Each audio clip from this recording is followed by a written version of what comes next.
আজি হৈছে নৱেম্বৰ মাহৰ 20 তাৰিখ। এয়া পিছফালে চশমা উঠা ইফালে চাই থকা নিহাল পাও আৰু এয়া মই আগত। আৰু আমি এনেকৈ ওলাই গ'লোঁ আমাৰ কলেজৰ পৰা। এয়া হৈছে জোনাইৰ পৰা 30 কিলোমিটাৰ দূৰত থকা তেলাম। তেলামৰ বিষয়ে কিনো ক'ম, এয়া আপোনালোকে চাবই পাইছে।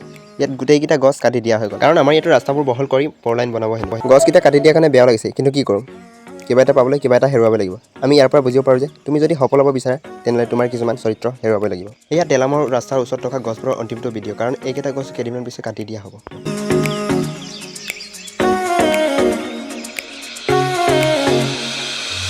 আৰু আমি চিলাপথাৰ আহি পাই লিখাবালি অভিমুখে যাত্ৰা আৰম্ভ কৰিলোঁ। আৰু গাড়ীখন 1 ঘণ্টাৰ কাৰণে ৰখাই দিলোঁ। ৰখাই থকা অৱস্থাতে আমাক নিহালে গীটাৰ বজাই বজাই গান শুনালে।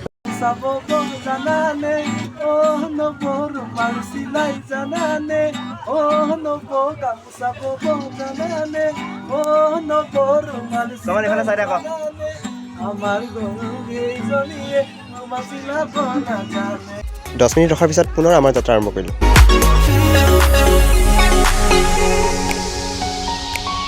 লিখাবালিৰ মালিনী থান পাবলৈ মাত্ৰ এতিয়া 2 কিলোমিটাৰ। এইখানে মানুহবোৰ চিটৰ পৰা উঠি ইফালে চাবলৈ আৰম্ভ কৰিছে। এয়া আৰু পিছফালে নিহাল আৰু এয়া মোৰ ওচৰত থিয় হৈ থকা এয়া চিৰঞ্জিত কামাল।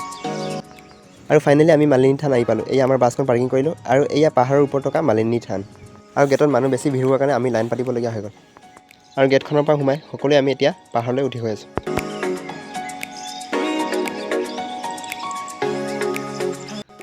যিহেতু প্ৰথমবাৰৰ বাবে আহিছোঁ, এইকাৰণে 360 কেমেৰাটোৰ দৰে ইফালে চাই মই ওপৰলৈ উঠি গৈ আহিলোঁ।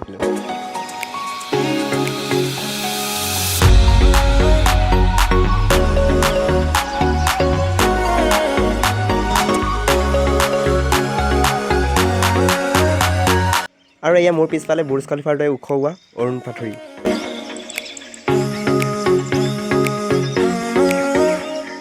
এয়া হৈছে মালিনী আই থানৰ ভিতৰৰ দৃশ্য। গোটেইকেইজন আমি একেলগে সোমাই আছোঁ বাবে ইমান ভিৰ।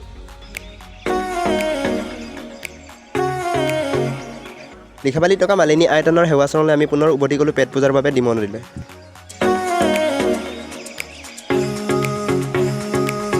ডিমৌ নদীলৈ গৈ থকা অৱস্থাত মামাহঁতৰ টেণ্ট লগ পালোঁ।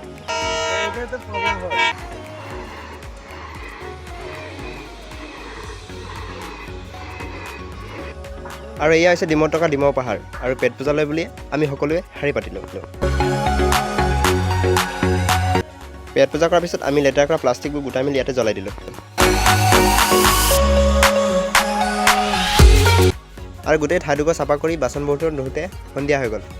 সন্ধিয়া মানে ৰাতিয়ে হৈ গ'ল। তো ভিডিঅ'টো আজিলৈ ইমানে, বাই বাই।